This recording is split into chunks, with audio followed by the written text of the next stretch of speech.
ورنہ اگر آپ زیادہ لیٹ کر دو گے تو پھر دوبارہ نہیں آئیں گے وہ۔ اللہ تبارک و تعالیٰ نے مولا کائنات علیہ السلام کو خانہ کعبہ کے اندر ہی کیوں پیدا کیا؟ میں نے کتنے پوائنٹ بتا دیے آپ کو، بہت سارے بتا دیے۔ میں ذہن میں کچھ لے کے آیا تھا لیکن آپ لوگوں کو دیکھ کے پتہ نہیں ذہن بدل گیا۔ اگر اللہ تبارک و تعالیٰ علی کو کعبے کے اندر پیدا نہ کرتا تو فاطمہ کا کفو نہ ہوتا۔ یہ فاطمہ کی کوئی برابری نہیں کر سکتا تھا، فاطمہ کا شوہر نہیں بن سکتا تھا۔ تو عزیزان ملت اسلامیہ، یہاں جو مین پوائنٹ ہے میں آپ کو سمجھانا چاہتا ہوں۔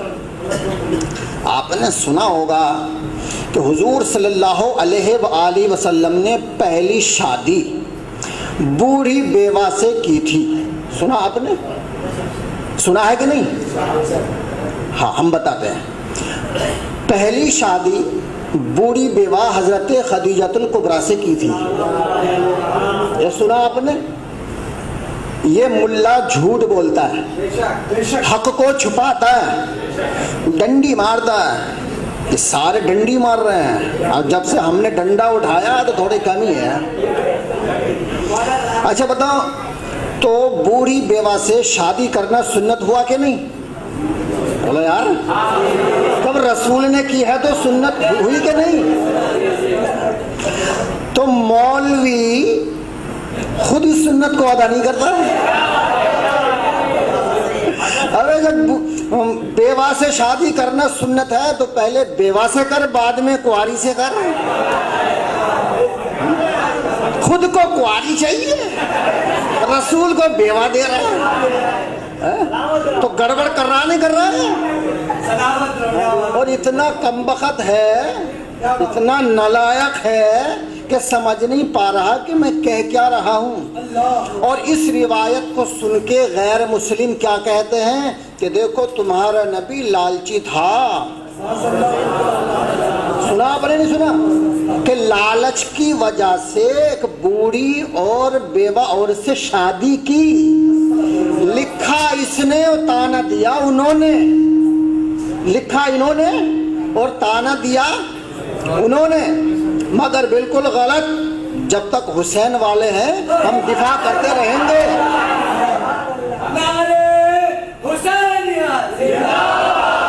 اب دیکھو ڈنڈی کہاں مارے گا، بتا دوں میں آپ کو۔ اس نے اس لیے بیوہ بنایا تاکہ فاطمۃ الزہرا سلام اللہ علیہا کی توہین ہو جائے۔ سمجھ رہے نہیں آپ؟ کہنے کے ایسے توہین کیسے ہو جائے گی؟ توہین ہو کیسے جائے گی؟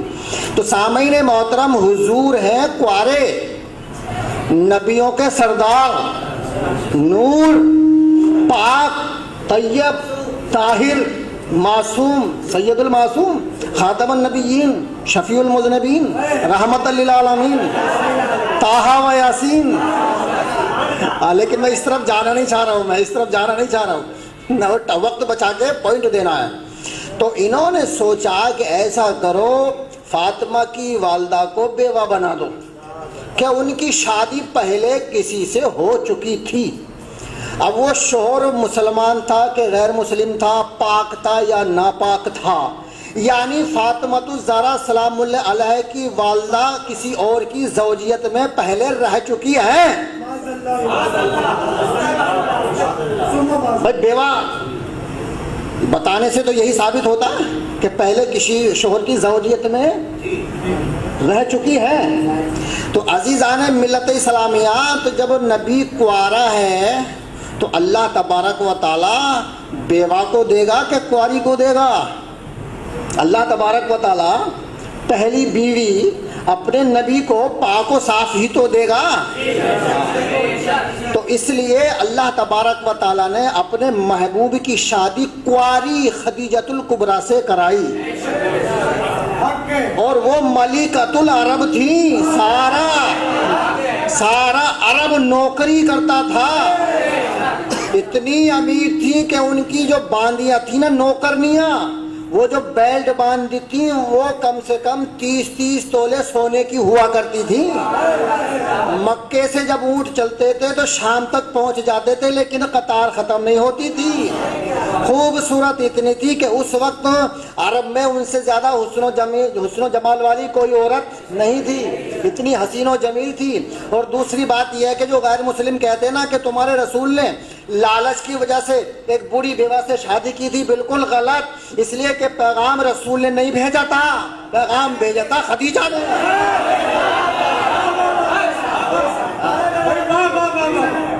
پیغام خدیجہ الکبریٰ نے بھیجا تھا۔ تو عزیزان ملت اسلامیہ، بیوہ بنانے کا مطلب یہ ہے کہ جس شکم میں فاطمہ آرام فرمائی ہے وہ شکم پہلے ناپاک تھا۔ آپ سمجھ رہے ہیں کہ نہیں؟ ہاں، تو دیکھو ملا نے کہاں سے کہاں تیر چلایا ہے، اور میں ڈنکے کی چوٹ پہ کہتا ہوں کہ رسول کی بیٹی بھی ایک ہے۔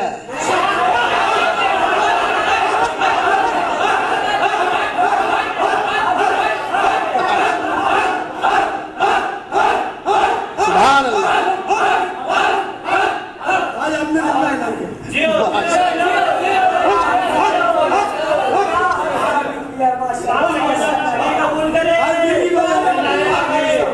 اور دیکھو یہ ہے قرآن، ذرا اس کو لے لینا سید صاحب، یہ کنز الایمان ہے، قرآن ہے، قرآن کا ترجمہ ہے۔ اس میں لکھا ہوا ہے یا ایھا النبی قل لازواجک و بناتک و نساء المؤمنین، سورہ احزاب 22واں پارہ۔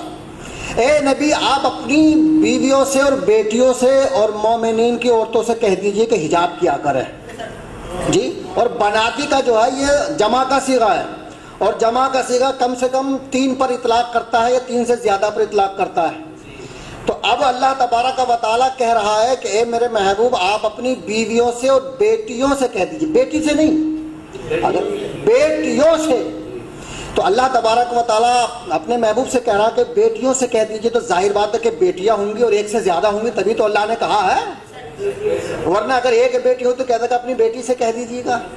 آیت نازل ہوئی ہے مدینے میں، کہاں نازل ہوئی ہے؟ زور سے بولو۔ اور وہ جو 3 لڑکیاں تھیں ام کلثوم، زینب اور رقیہ، ان کا انتقال ہو گیا اس آیت کے نازل ہونے سے بہت پہلے، یعنی ان تینوں کا انتقال ہوا پہلے اور آیت نازل ہوئی بعد میں۔ تو کیا اللہ کو معلوم نہ تھا کہ رسول کی جو 3 لڑکیاں ان کا انتقال ہو گیا، اکیلی فاطمہ ہے، تو میں جگمہ کا صیغہ استعمال کیوں کروں، واحد کا صیغہ استعمال کروں؟ تو اس کا مطلب یہ ہے کہ نعوذ باللہ، صدبار نعوذ باللہ من ذالک، اللہ کو معلوم نہیں تھا، قرآن غلط بیان کر رہا ہے۔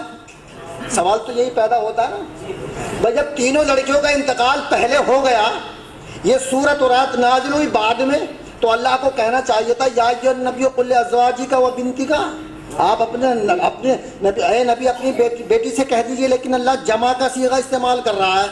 تو مولوی کہنے لگا کہ دیکھو قرآن میں لکھا ہوا ہے کہ نبی کی ایک بیٹی سے زیادہ بیٹی ہیں، تو تم ایک بیٹی کو ثابت کر کے مان کے قرآن کا انکار کر رہے ہو۔ ہمارا سیدھا سادہ مولا پھنس جاتا ہے کہ قرآن کا انکار کریں گے تو کافر ہو جائیں گے۔ بھائی بات صحیح ہے کہ نہیں؟ سوال سمجھ میں آ رہا ہے؟ ملا ایسا پھانستا ہے کہ آدمی کو نکلنے نہیں دیتا، ہاں سیدھے سادے کو بڑی جلدی پھانستا ہے۔ وہ کہہ رہا ہے کہ اللہ نے جمع کا صیغہ استعمال کیا ہے، نبی کی ایک نہیں 3 یا 3 سے زیادہ ہونی چاہیے۔ میں نے کہا ماشاءاللہ بڑا اچھا استدلال کیا ہے آپ نے۔ تو یہاں جو مراد ہے نبی کی بیٹیاں، وہ جو زینب، ام کلثوم، رقیہ ہیں، وہ نبی کی سگی بیٹیاں نہیں ہیں، وہ نبی کی سگی بیٹیاں نہیں ہیں، وہ خدیجۃ الکبریٰ کی بہن کی بیٹیاں ہیں، خدیجۃ الکبریٰ کی بھانجیاں ہیں۔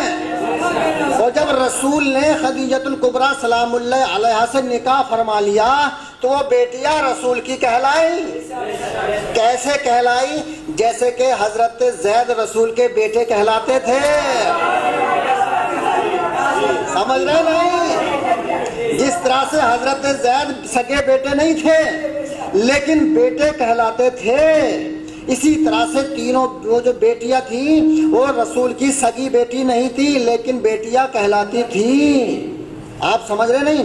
تو یہاں جو جمع کا صیغہ اللہ نے استعمال فرمایا ہے وہ فاطمہ اور اولاد فاطمہ کی بیٹیوں کے لیے فرمایا ہے. فاطمہ کی جو خود فاطمہ اور فاطمہ کی جو بیٹیاں ہیں وہ سب یہاں مراد ہیں. تو سامعین محترم فاطمہ اور اولاد فاطمہ کے لیے اللہ فرما رہا ہے یا ایھا النبی قل لازواجک و بناتک. یہ وہ والی بیٹیاں نہیں ہیں جو تم کہہ رہے ہو یہ دھوکہ دے رہا ہے گمراہ کر رہا ہے لیکن اب گمراہ نہیں ہونے دیں گے انشاءاللہ الرحمن. تو سامعین محترم ملا نے ڈنڈی ماری کہا کہ حضرت فاطمہ الزہرا کی والدہ کنواری نہیں تھی نعوذ باللہ من ذالک اور ہماری پبلک سن لیتی ہے. تو اللہ نے مولا کائنات علی علیہ السلام کو خانہ کعبہ کے اندر اس لیے پیدا کیا کہ فاطمہ الزہرا سلام اللہ علیہا پیدا ہوئی رسول اللہ کے گھر میں. اور اگر کوئی دوسرا آدمی ہوتا تو فاطمہ نظر میں نہیں لاتی. تو اللہ نے علی کو پیدا کیا اپنے گھر میں. سیدھا سادہ جملہ دلہن رسول اللہ کے گھر کی تو دلہا اللہ کے گھر کا.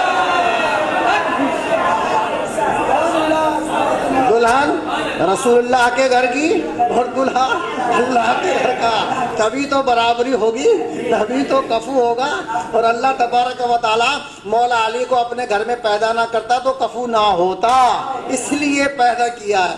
عزیزان ملت اسلامیہ بار بار مجھے گھڑی کو دیکھنا پڑ رہا ہے. ایک بار سبحان اللہ کہ ایک نقطہ اور پیش کرنا چاہتا ہوں بس.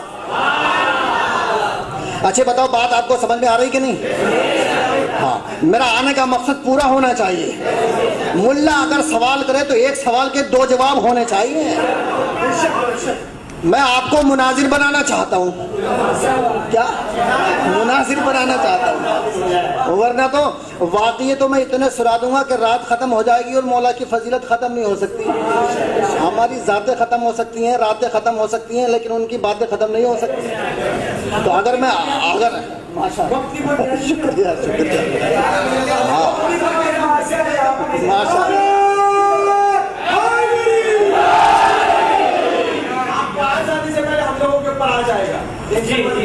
نہ میں ڈرتا نہیں. اگر ڈرتا تو آتا نہیں. بھائی جان تو ایک دن جانی ہے اور موت ایک دن آنی ہے.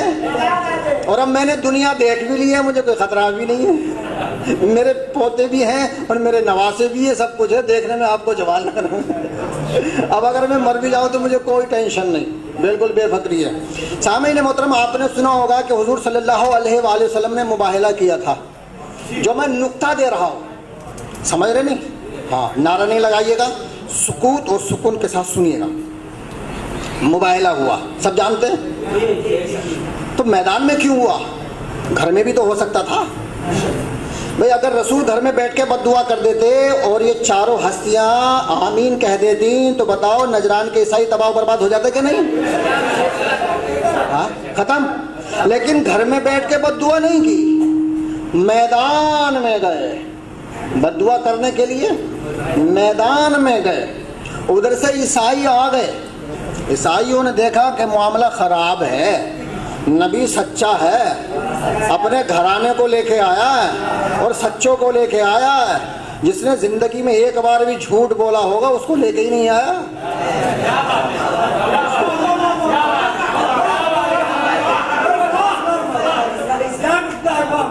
جنم سے لے کے مرتے دم تک جو جھوٹ بولنے کا ارادہ بھی نہ رکھے اس کو کہتے صادق. تو عزیزان ملت اسلامیہ نجران کے عیسائی جو ہار گئے کل ملا کے بات یہ ہے ہار گئے. تو چلو وہ تو ہار گئے رسول کو گھر کو آ جانا چاہیے تھا. لیکن رسول اہل بیت کو میدان میں اس لیے لے گئے تھے کہ دیکھو دنیا والوں ان کو دیکھ لو یہ باطل کے مقابلے پہ آئے ہیں. یہ باطل کے مقابلے پہ آئے ہیں. اب جو ان کے مقابلے پہ آئے گا وہ باطل ہوگا.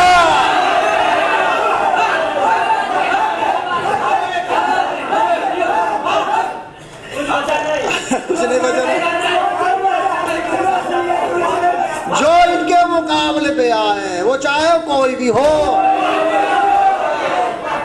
علی کے مقابلے پہ آئے اور توبہ کیے بغیر مر جائے تو باطل ہے، فاطمہ کے مقابلے میں آئے اور بغیر توبہ کیے مر جائے تو باطل ہے، حسن کے مقابلے میں آئے بغیر توبہ کیے مر جائے تو زور سے بولو، حسین کے مقابلے میں آئے بغیر توبہ کیے مر جائے تو، اس لیے رسول میدان میں لے کے گئے تھے کہ حق و باطل کا پتہ چل جائے، جو ان کے مقابلے میں آیا اس کا ساتھ نہیں دینا۔ اور حضور صلی اللہ علیہ وسلم نے کھلم کھلا فرما دیا، الحق مع العلی والعلی مع الحق، حق علی کے ساتھ ہے اور علی حق کے ساتھ ہے۔ اللہ کے رسول نے ارشاد فرمایا، اللہم ادر الحق معہ حیث دار، اے اللہ حق کو ادھر پھیر دے جدھر علی ہو۔ استغفر اللہ ربی من کل ذنب و اتوب الیہ۔ السلام علیکم و رحمۃ اللہ۔